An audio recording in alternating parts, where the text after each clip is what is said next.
nažalost, u ovome trenutku kad se Republika Srpska nalazi u prekretnici svoje borbe i ova borba se odnosi i imaće posljedicu na svakog stanovnika, svakog Srbina u Bosni i Hercegovini i svakog stanovnika Republike Srpske, opozicija ovo vidi kao priliku i borbu za vlast.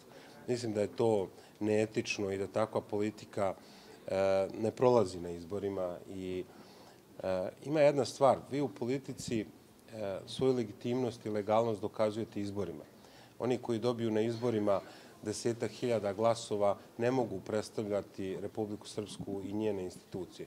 Njene institucije su legalne i legitimne, izabrane kroz osnovne demokratske principe i u skladu sa Ustavom i zakonom, tako da i to će biti kažnjeno na izborima. Znate, takva politika ne može da prođe, da je građani ne prepoznaju.